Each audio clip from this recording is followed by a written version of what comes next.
and I'm an American woman, and I'm stranded here in Nigeria. I know you're asking why I'm stranded. Truth is, I met someone, and he defrauded me out of all the money that I had. You say, well, why don't you just go to the consulate and let them repatriate you?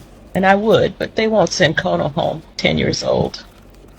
I've had him since 8 weeks old. Now he has tumors, and I don't know what they are, but he deserves to go home too.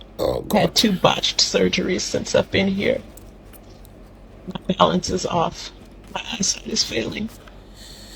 And this guy, we just want to survive if you can. Anything that you could do would be a huge help. Anything. For me. All right. My people everywhere go.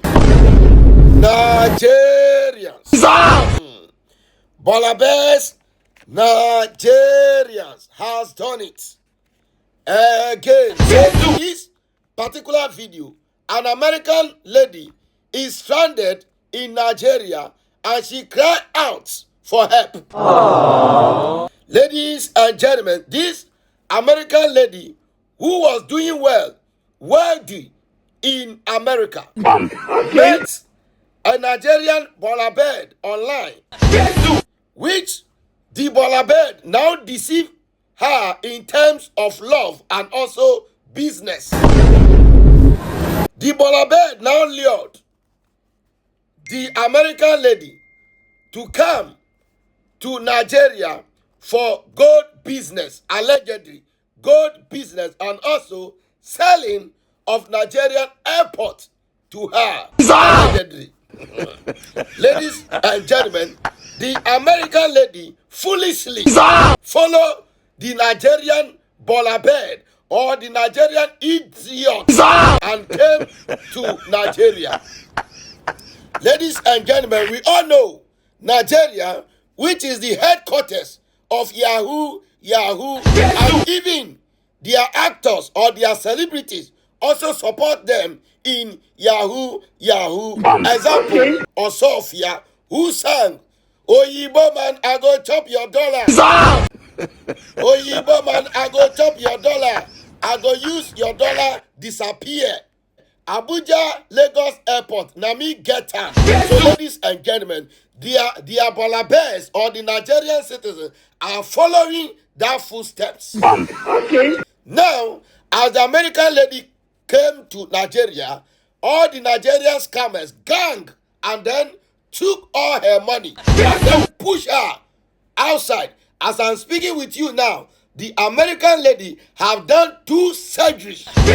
Ladies and gentlemen, we all know how dangerous Nigerian hospital has become now. We don't know either the American lady is still having her kidney intact. Now, she is stranded and she is calling all Americans for support. His Excellency Donald Trump, one of your daughter is stranded in Nigeria. And now, if care is not taken and assistance is not fast or sharp to reach her, in fact, Nigerians will end up kidnapping her. And that ransom will be bigger to pay since they know she's American. Since they know she's American, if hand touch her now, the ransom will be in dollars and millions of dollars. So, His Excellency, my president, our president, Donald Trump, your one of American daughters is currently stranded in Nigeria shithole, call it.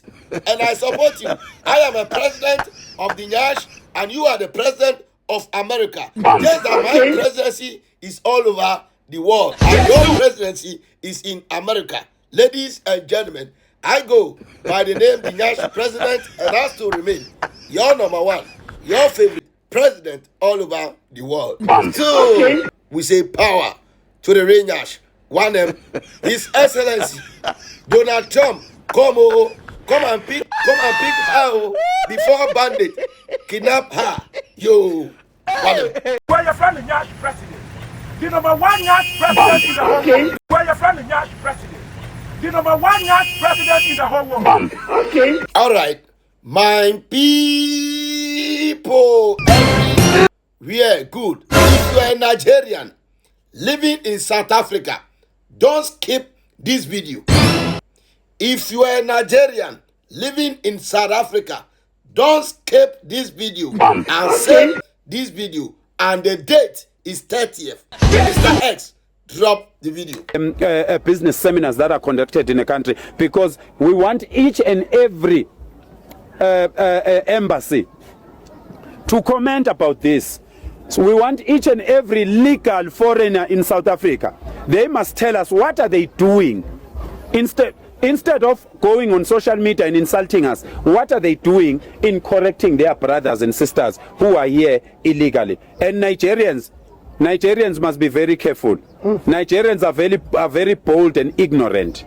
They must be very careful. And other foreigners from other South African countries, they must disassociate themselves with Nigerians, because Nigerians are the ones who are teaching people to be arrogant, are the ones who are teaching people to look down on South Africans and undermine South Africans. And this is a warning. We are men. We are too strong. We are stronger than them. We are a might. They mustn't seek for war. War is never a solution, because the war doesn't only kill those that are beaten. The war always kills from both sides, and we don't want that. We don't want the war. We do have the war. We have the power. We have men. We have our strategies, but we don't want to use that. We are saying just leave. Just leave the country. Leave our sisters. Leave our kids. Take away your drugs. Go feed your babies there. And what kind of men? Now they are showing that they are strong in South Africa. Why would you leave your wife and kids and want to be strong in another man's country? Nigerians must be careful. Actually, Nigerians, we issued on the 24th of May, we issued a statement that they must close all their businesses. So from tomorrow, we'll be checking all businesses that are owned by Nigerians, whether they are closed or not. We will check that up, and we are straightforward with it. We are not going to kill anyone. We are saying, let them close their shops. And Pakistanis and Somalis, they must vacate those spaza shops. Spaza shops belong to the South Africans. All those that are illegal immigrants and are owning saloons, they must vacate those shops. We don't care. You don't tell us what are we going to do after that. It's our country. We will decide. Don't ask us what we are going to do when you are gone. Just leave. This is our country. If we want to leave it hollow, we will leave it hollow. If we want to occupy it, we will occupy it. Don't ask us what we are going to do in our house. It's our house. It's our land. We are men, and we are standing up for this country. And this is not a joke. This is not a joke. All the leaders, Ndabezitha, who are supporting illegal immigrants, all the illegal immigrants in South Africa must go and build houses around that man's house. Yes. All the foreigners that are feeling that they are not safe, they must go and build shacks next to the leaders that are saying we must leave foreigners alone. They must just do us this favor and shut up, because we don't have time. We control the narrative of this country now. So we are not joking, and we are smart. We are 10 times smarter than those leaders who are saying we are not smart. We are commanding our government to make sure that we invest more than what we have to build the walls, and once they're gone, we build the walls and make sure that we rotate police officers that are on the borders, so that we can make sure that all these people that are doing crime, they don't have any room to commit crime, because when they are too comfortable, they will definitely gonna commit crime. We are going to make sure that all the illegal immigrants, they must go by the 30th. 30th is a deadline for all immigrants to go in this country. Can you please don't ever trust this government? This government allows you to flood here. Don't trust politicians. Trust us. We are the people on the ground, and we know what is happening. We know where our drugs are. We know who is printing illegal documents and IDs. We know, because people on the ground are trusting us with information, and because our government is benefiting, they are benefiting with the cheap labor of these illegal immigrants. That's number one. And number two, they got mines in different countries, That's why they don't want to break the relationship with these people. All right, thanks for watching. And my brothers, South Africans, temper justice with mercy. Let your tempers come down. Okay. Nigerians are nobody. They are nobody. They are very useless people. But when they come online, they want to bully. Okay. So please, the way they are insulting you people online, temper justice with mercy and let your heart come down. If you go to their country, they have bandit there. That's the main reason why they don't want to go. If they go now, they will kidnap them. Their country is dirty and useless. But honestly, when they are in some other people's country, instead of them to calm down, they go there as giants. Because that is how they've been taught. But my brothers, temper justice with mercy. Because if they go now, you hear all of them, they have kidnapped them. Just some of what did they do for your country? So please, my brothers South Africans, let the temper come down. Okay? Yes. Anyway, I go by the name the Nyash President, and I still remain your favorite, your number one president all over the world. Still, we say power to the real Nyash. But still save the date. It's 30th. South Africans, 30th. Where your friend is Nyash president.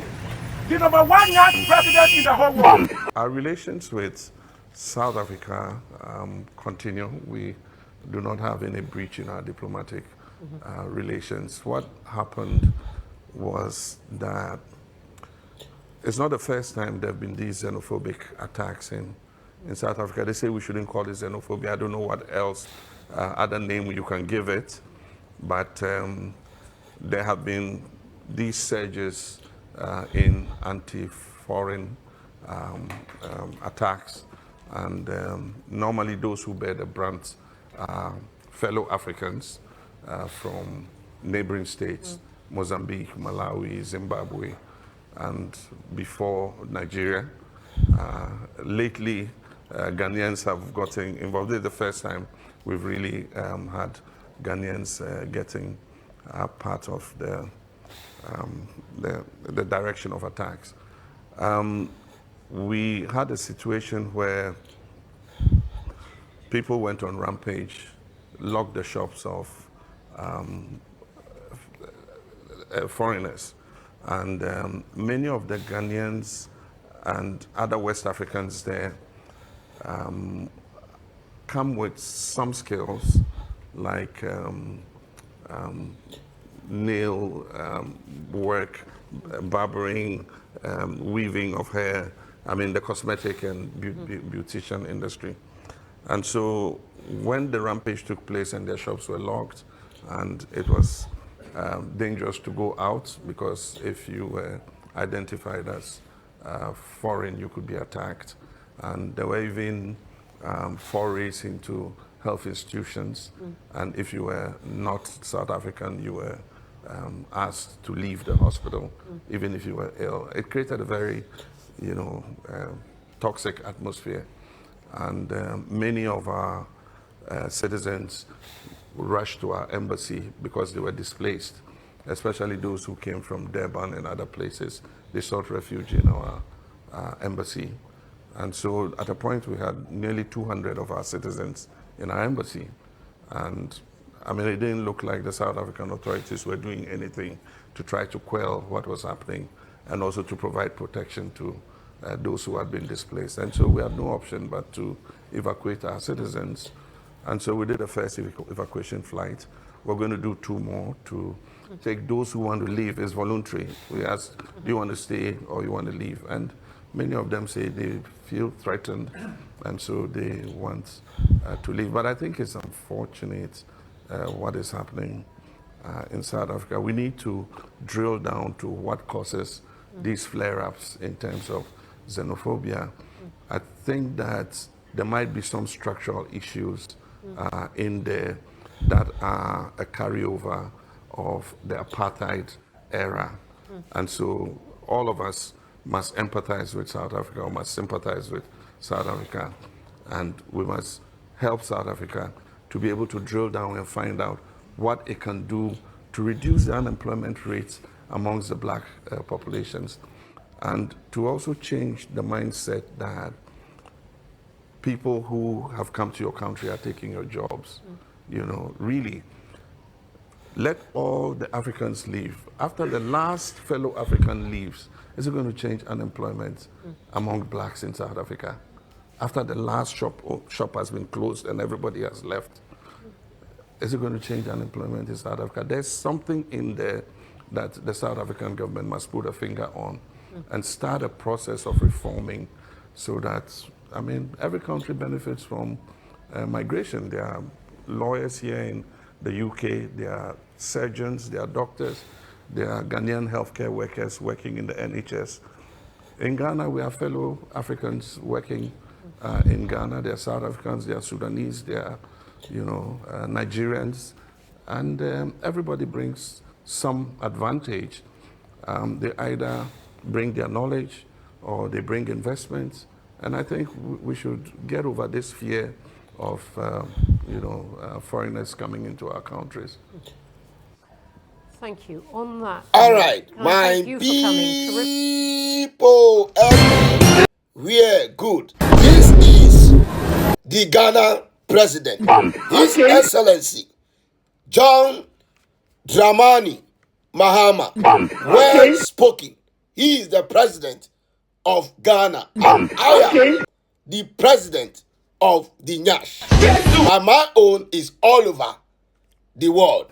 He is, I am here, and yes, anyway. All right, well said.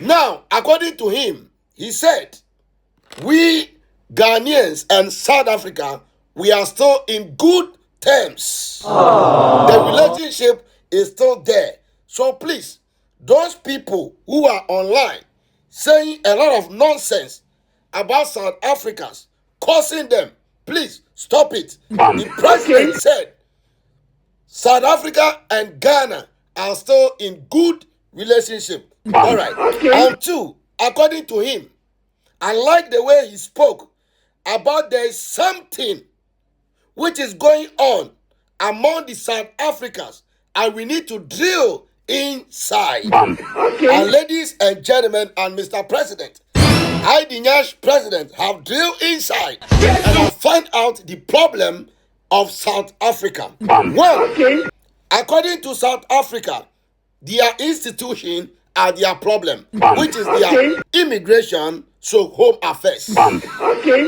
Two, undocumented foreigners are also their problem. And three, the organ pata of the problem is Nigeria. It's Nigerians. Per how you said, foreigners come into a country with new ideas. Ladies and gentlemen, Nigerians go into people's country with criminal ideas. Igbo selling drugs and white powder, destroying South African youth in the country. That is their major problem. So if we can be able to tackle Nigerians to stay away from South Africa will be lovely and peaceful. Anyway, I go by the name of the Nyash president, and I still remain your number one president all over. So it's a power to the Nyash.